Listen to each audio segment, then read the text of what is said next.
June 6, 1944, 7:35 in the morning. Berghof, Hitler's mountain retreat in Bavaria. The sound is the sharp, insistent ringing of a telephone. It echoes through the wood-paneled study, shattering the morning quiet of the Bavarian Alps. The staff know better than to wake the Führer before 10 a.m. He works late into the night, fueled by amphetamines and anxiety, and he sleeps late. Everyone knows this. Everyone fears disturbing his rest, but the phone keeps ringing. Finally, an aide answers. His face goes pale. He listens for 30 seconds, then rushes down the corridor to wake General Feldmarschall Wilhelm Keitel, chief of the Oberkommando der Wehrmacht. Keitel, still in his nightshirt, takes the phone. He listens. His knuckles go white, gripping the receiver. When? He asks. Then, how many landing points? Then, where is the Führer? The Führer is asleep, and no one, absolutely no one, wants to be the person who wakes him with this news. The invasion has begun. The Allies are landing in France. But that is not the worst of it. The worst of it is where they are landing. Not at Calais, where Hitler has positioned his strongest forces. Not at Pas-de-Calais, where the Führer himself predicted the blow would fall. They are landing in Normandy. And according to the first frantic reports from the coast, they are not just landing. At one beach, designated by the Allies as Juno, they are already through the coastal defenses. The preliminary reports, confused and fragmentary, suggest the breakthrough happened in less than an hour. The Canadian 3rd Infantry Division has done what German planners said was impossible.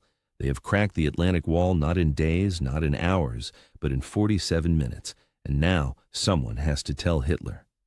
This is not just the story of a military operation. It is the story of what happens when a dictator's certainty collides with reality. It is the story of how the success at Juno Beach, achieved by a division from a nation Hitler barely acknowledged existed, began the unraveling of Nazi Germany's defensive strategy. And it is the story of the 47 minutes that changed everything, told through the eyes of the men on the beach, the commanders making impossible decisions, and the German leader whose ideology prevented him from understanding what he was facing until it was far too late. Because Hitler did say something when he learned about Juno Beach, and what he said revealed more about why Germany lost the war than 1,000 tactical analyses ever could. To understand what Hitler said about Juno Beach, you must first understand what he believed about Canada. And that belief was shaped by an ideology that had no room for reality. In Hitler's racial hierarchy, carefully constructed over years of twisted pseudo-scientific reasoning, the world was divided into superior and inferior peoples. At the top were the Germanic races, then the other Nordic peoples. Then, descending through various gradations, everyone else. In this worldview, Canada barely registered. To Hitler, Canada was not a real nation. It was a colonial backwater, a frozen wilderness populated by a mixture of British settlers and French peasants. The Canadian Army, in his estimation, was a joke, not because he had studied their capabilities or analyzed their performance in the First World War, but because his ideology told him they were irrelevant. When his intelligence officers briefed him on Allied forces in Britain in 1943, Hitler spent hours discussing American divisions and British units. When Canada was mentioned, he waved his hand dismissively.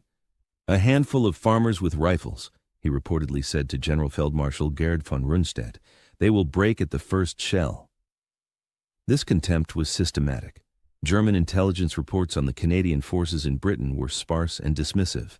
While American units were carefully tracked and analyzed, Canadian divisions were often lumped together as British Empire forces with little attention paid to their specific capabilities, training, or equipment. This was not an oversight. It was ideological blindness. Hitler's Germany could not conceive that a nation of only 11 million people, with no military tradition in the Nazi understanding of that term, could field an effective modern army. And so when Hitler approved the defensive plans for Normandy, when he positioned his panzer reserves and designated his Schwerpunkt, his main point of effort, he did so based on assumptions that excluded the possibility of Canadian effectiveness. The Atlantic Wall, the massive system of fortifications stretching from Norway to Spain, was designed to stop the Americans and British. The Canadians were not part of the calculation. They were an afterthought. And that contempt, that ideological certainty, would cost Germany dearly on the morning of June 6, 1944. The sector of the Normandy coast designated as Juno Beach stretches for about 5 miles between the villages of Saint-Aubin-sur-Mer and Courseulles-sur-Mer. It is not the most heavily defended section of the Atlantic Wall. That distinction belongs to the Pas-de-Calais area, where Hitler remains convinced the main invasion will come. But Juno is no pushover. The beach is defended by elements of the 716th Infantry Division, a static coastal defense unit composed largely of older soldiers and Eastern European conscripts. They are not elite troops, but they are dug into formidable positions. Concrete bunkers house 88mm guns, 75mm guns, and machine gun nests. The beach itself is studded with obstacles: steel hedgehogs designed to rip the bottoms out of landing craft, wooden stakes topped with mines, barbed wire, and the beach is narrow. At high tide, there's only a thin strip of sand between the water and the seawall. This means landing craft will have to drop their men directly into the killing zone, with no room to maneuver and no cover. The German defenders have been told that this is the Festung Europa, Fortress Europe. They have been told that the Atlantic Wall is impregnable. They have been told that any Allied invasion will be thrown back into the sea within hours. Some believe it, others are less certain. But all of them are about to face something they have been assured will never happen: a successful assault landing against prepared defenses. The plan for the Canadian assault on Juno Beach is based on hard lessons learned from the disaster at Dieppe 2 years earlier. The Canadians remember what happens when you send infantry against fortified positions without proper support. At Dieppe, the tanks arrived too late. The air support was inadequate. The naval bombardment was too brief. Over 900 Canadians died, and another 2,000 were captured in a single morning. The planners for Juno Beach are determined not to repeat those mistakes. The Canadian 3rd Infantry Division, commanded by Major General Rod Keller, will land in 2 brigade groups: the 7th Brigade on the right, the 8th Brigade on the left. They will be supported by specialized armor, the 79th Armored Division's funnies, including Sherman tanks modified to swim ashore, flail tanks to clear mines, and armored vehicles Royal Engineers to blow gaps in obstacles. The naval bombardment will be thorough, the air support will be overwhelming, and the men themselves will be the best trained assault troops Canada has ever produced. But there is one problem that no amount of planning can solve: the tides.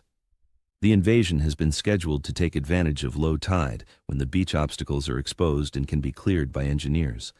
But weather delays push each hour back. By the time the Canadians approach the beach, the tide is rising faster than expected. Many of the obstacles are already underwater. The landing craft, unable to see the steel hedgehogs lurking beneath the surface, run directly onto them. Dozens of craft are ripped open. Men spill into chest-deep water, weighed down by 60 pounds of equipment, while machine gun fire rakes the surface. This is the nightmare scenario. This is what happened at Omaha Beach to the Americans, turning their landing into a massacre. But at Juno Beach, something different happens. The Canadians do not stop. Company Sergeant Major Charlie Martin of the Queen's Own Rifles of Canada is in the lead landing craft approaching Bernières-sur-Mer.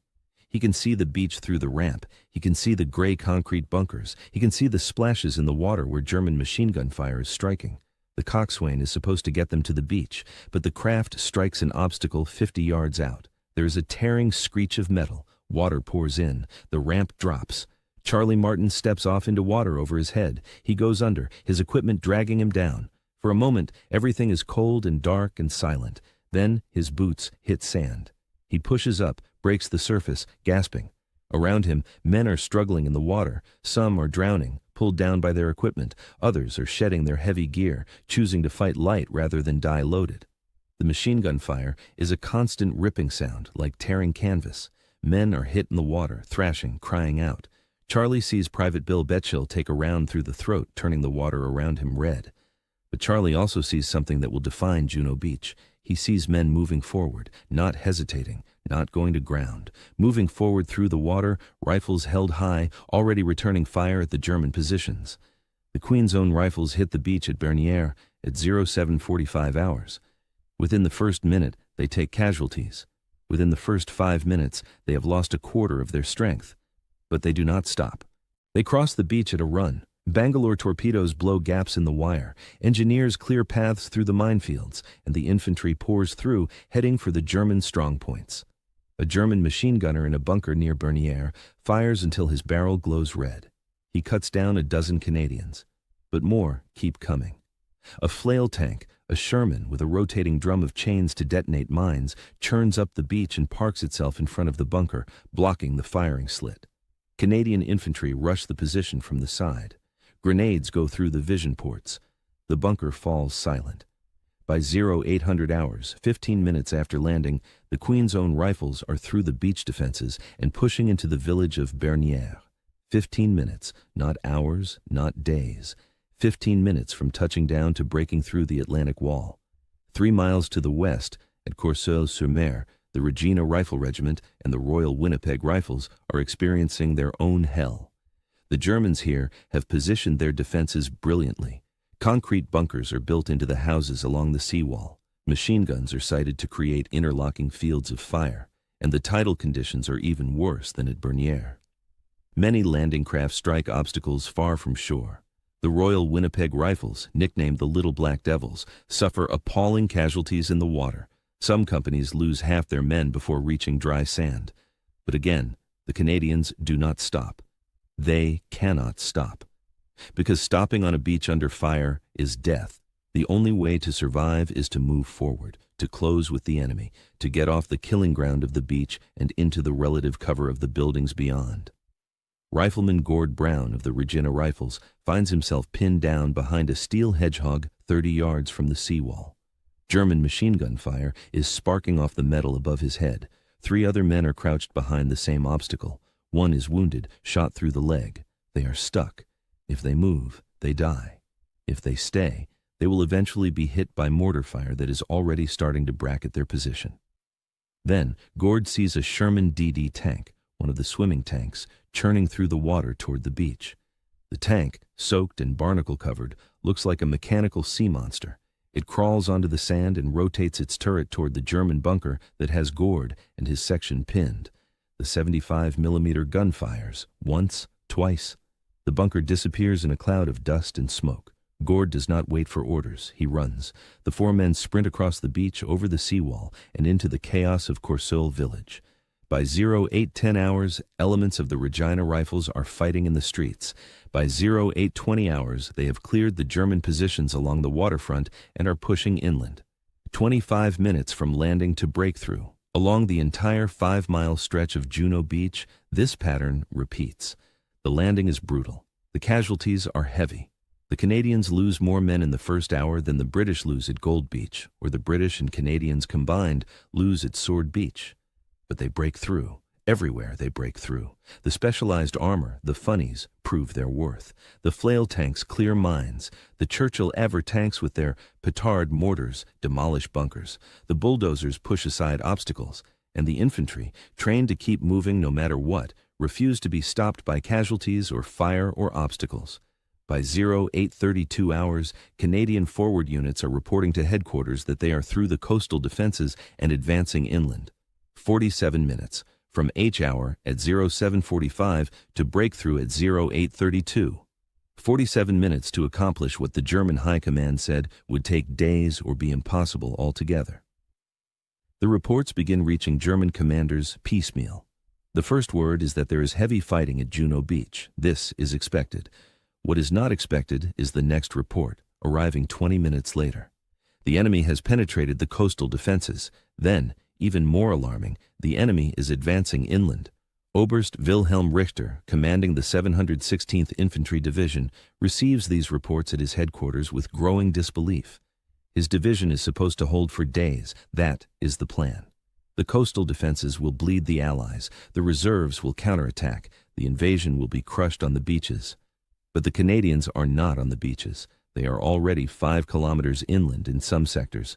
They have breached the Atlantic Wall faster than any war game predicted.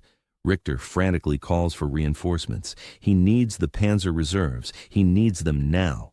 But the Panzer reserves are not his to command. They are under the direct control of Hitler himself, part of the strategic reserve that can only be released by the Führer's personal order. And Hitler is still asleep. At Rommel's headquarters, the news from Juno Beach is mixed in with reports from the other beaches. Omaha is a bloodbath, but the Americans are stuck. Gold and Sword beaches show British forces landing and advancing methodically. But Juno Beach stands out.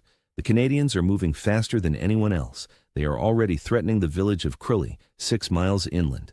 If they continue at this pace, they will reach the critical road junction at Caen before German reinforcements can arrive.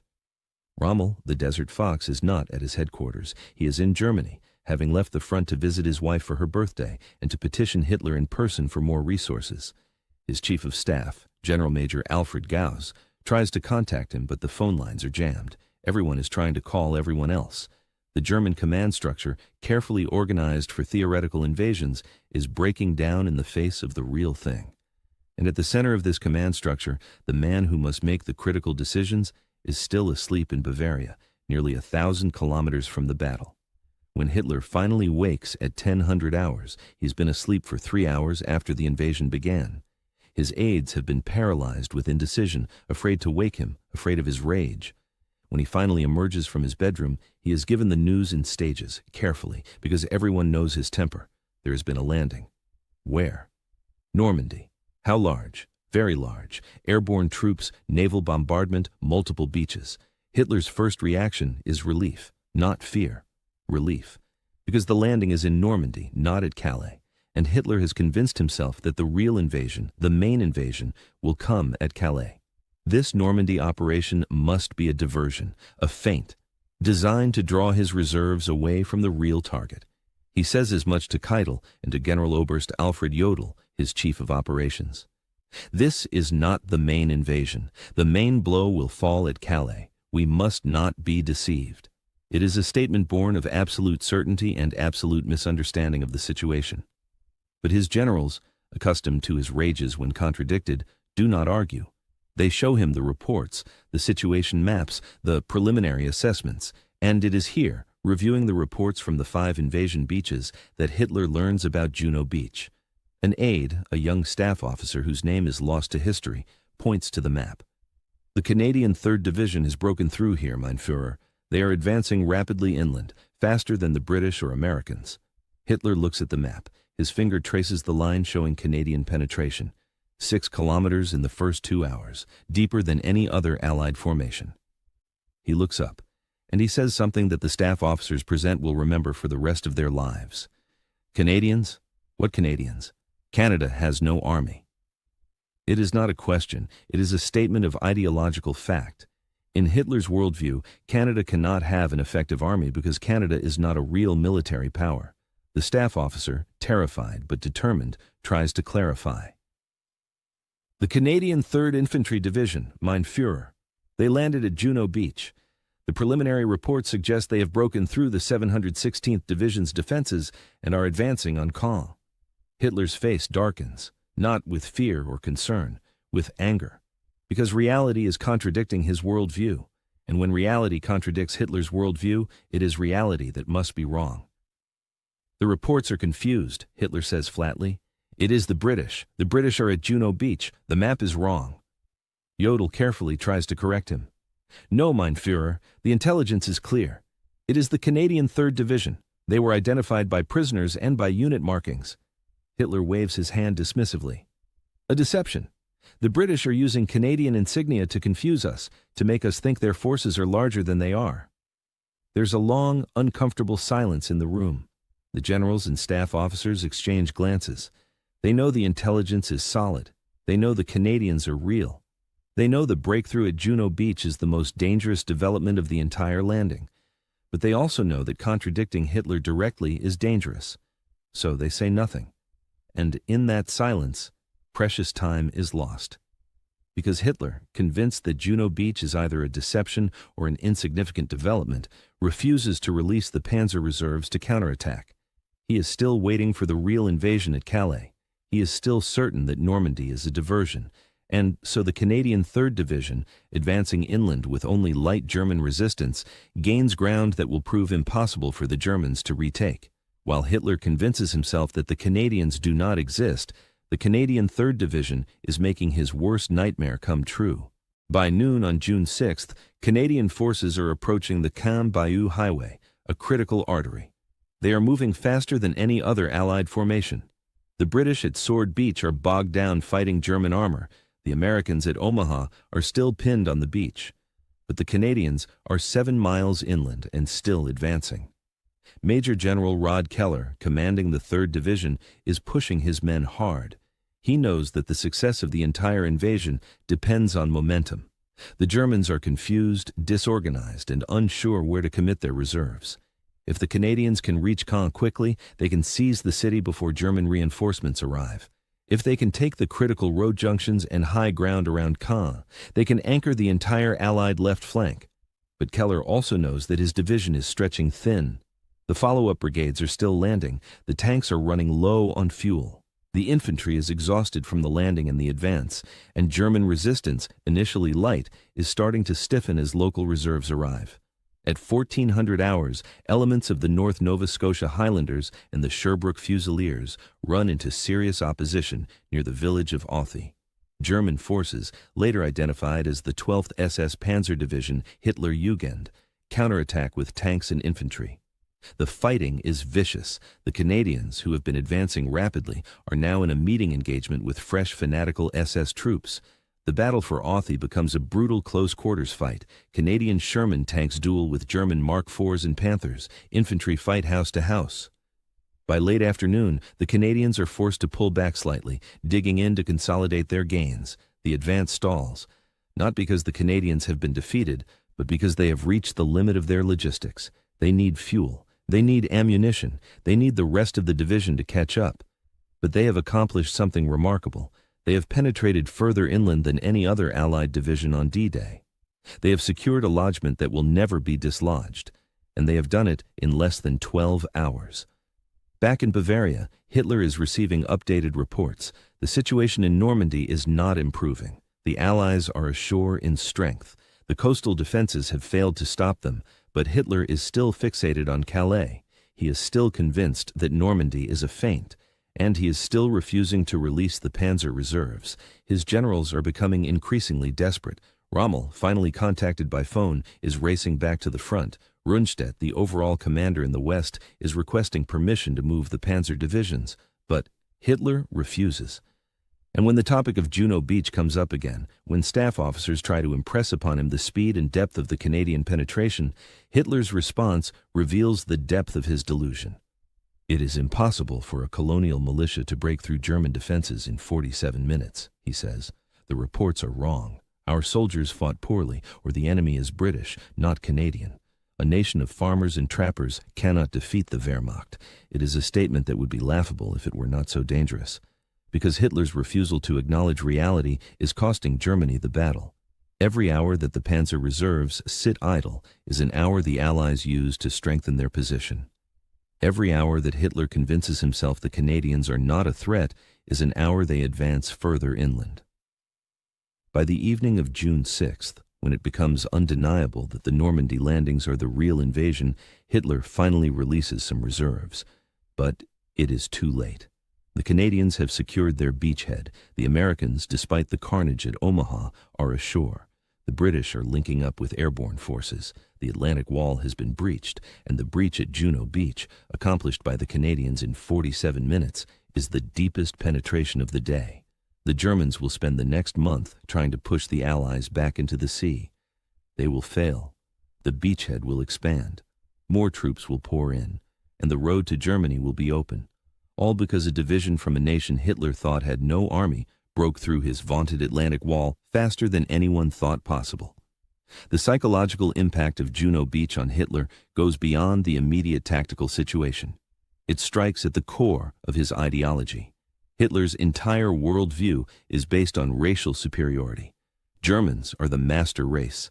Slavs are subhuman. Jews are vermin. And in this hierarchy, the British are respected as fellow Nordics. The Americans are feared for their industrial power, but Canadians do not even register. They are colonials, farmers, irrelevant. When the Canadian 3rd Division breaks through at Juno Beach, it is not just a military defeat, it is an ideological impossibility, and Hitler cannot process it. In the days following D-Day, as more reports come in about Canadian operations, Hitler repeatedly questions their accuracy. When told that the Canadians are fighting effectively against the 12th SS Panzer Division, he suggests that British units must be mixed in with them. When told that Canadian armor is advancing aggressively, he insists that they must be using captured German tanks or that the reports are identifying Sherman tanks incorrectly. His staff learns to stop mentioning Canadians specifically. They refer to Empire forces or enemy units in the Juno sector because the word Canadian triggers Hitler's anger and denial. This is not mere stubbornness, it is cognitive dissonance on a strategic scale. Hitler has spent years constructing a worldview where German superiority is axiomatic. When reality contradicts that worldview, his mind rejects reality rather than adjusting the worldview. And in war, this is fatal. Because Hitler's inability to accurately assess the Canadian threat leads to a series of strategic mistakes. He underestimates the strength of the Allied left flank because he cannot accept that the Canadians are holding it effectively. He misallocates reserves because he does not believe the Canadians can exploit breakthroughs. And he continues to expect the main Allied effort to come somewhere else because he cannot believe that an operation spearheaded by Canadians could be the decisive effort. His generals, men like Rommel and Rundstedt, understand the truth. They have fought the Canadians. They have read the reports. They know that the 3rd Division is a professional, effective fighting force, but they cannot convince Hitler. And in the German command structure, Hitler's word is law. By late June, as the Battle of Normandy develops, the Canadian sector becomes the linchpin of the Allied line. The Canadians fight for Caen, a month-long battle of attrition. They hold the line against repeated German counterattacks. They prevent German forces from rolling up the Allied flank. And all the while, Hitler continues to minimize their role. In his daily situation conferences, captured on audio after the war, Hitler barely mentions the Canadians. He talks about the Americans. He talks about the British. He obsesses over Montgomery. But the Canadians, who are doing much of the heavy fighting, are largely absent from his commentary. It is as if he has convinced himself they do not exist. And in a sense, for Hitler, they do not. Because acknowledging them would mean acknowledging that his ideology is wrong. And Hitler would rather lose the war than admit his ideology is wrong. The full impact of Hitler's response to Juno Beach becomes clear in August 1944 during the Battle of the Falaise Pocket. The Canadian 3rd Division, along with other Canadian and Polish forces, is tasked with closing the Falaise Gap, trapping the German 7th Army. This is one of the most critical operations of the Normandy campaign. If the Canadians can close the gap, hundreds of thousands of German soldiers will be captured or killed. If they fail, those soldiers will escape to fight another day. The German commanders on the ground understand the danger. They throw everything they have at the Canadian forces trying to close the gap. The fighting is desperate, brutal, and costly. But Hitler, receiving reports from the battle, continues to downplay the Canadian threat. He tells his staff that the Canadians will not be able to close the gap because they lack the aggressiveness and skill to do so.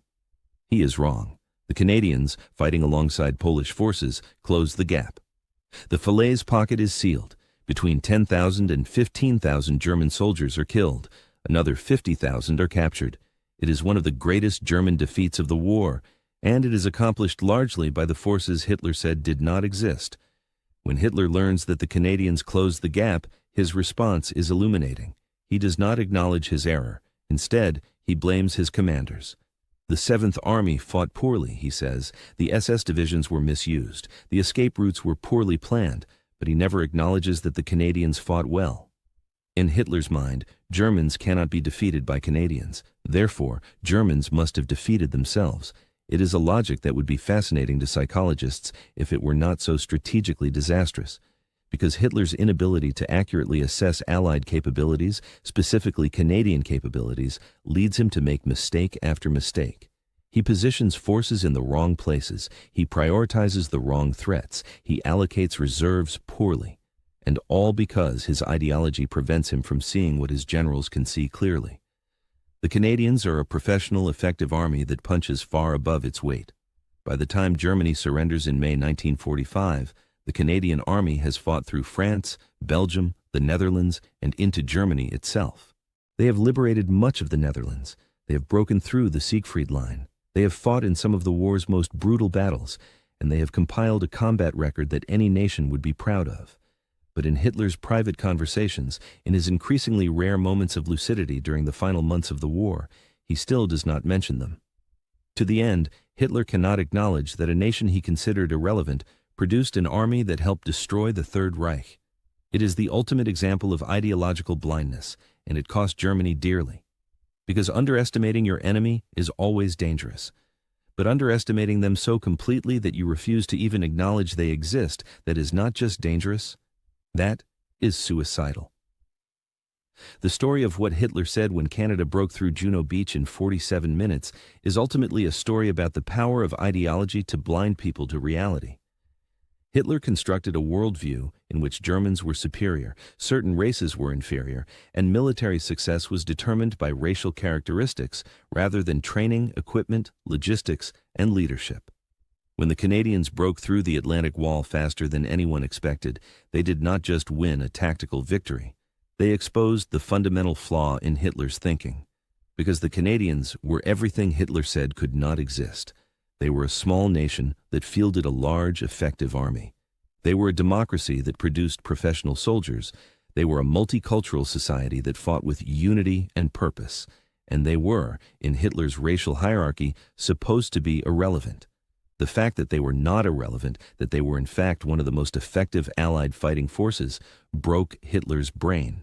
He could not process it, he could not accept it, and so he denied it. Even as Canadian soldiers were fighting through France, even as they were liberating towns and cities, even as they were defeating German units in battle after battle, Hitler convinced himself it was not happening. Or if it was happening, it was not really the Canadians doing it. This denial had real consequences. It led to poor strategic decisions. It led to misallocation of resources. It led to underestimation of Allied capabilities. And ultimately, it contributed to Germany's defeat. Because in war, the side that sees reality most clearly usually wins. And Hitler, trapped in an ideology that required him to dismiss inconvenient facts, could not see reality at all. The Canadian breakthrough at Juno Beach in 47 minutes was militarily significant. It established a beachhead that would never be eliminated. It allowed the Allies to pour troops and supplies into France. It began the liberation of Europe, but it was also symbolically significant. It was the moment when a small nation that Hitler thought had no army proved that ideology cannot stop bullets. That belief in racial superiority does not win battles, that the future belongs not to those who are certain of their superiority, but to those who are willing to face reality, adapt to it, and fight effectively within it. The Canadians at Juno Beach were not supermen. They were ordinary men from farms and cities, factories and offices. They were clerks and fishermen, students and laborers. But they were well-trained, well-led, and well-equipped. And when they hit the beach on June 6, 1944, they did their job. They broke through the Atlantic Wall not because they were racially superior, not because of ideology, but because they were professional soldiers doing difficult work under terrible conditions. And they did it in 47 minutes. Hitler said they did not exist. History proved him wrong. And that, more than any single battle or campaign, explains why the 1,000-year Reich lasted only 12 years. Because reality always wins in the end. And on June 6, 1944, at a beach called Juno, reality came ashore with a maple leaf on its shoulder. And 47 minutes later, the Atlantic Wall was broken. And Hitler, sleeping in his mountain retreat, refused to believe it. And in that refusal, in that inability to see what was right in front of him, lay the seeds of his own destruction.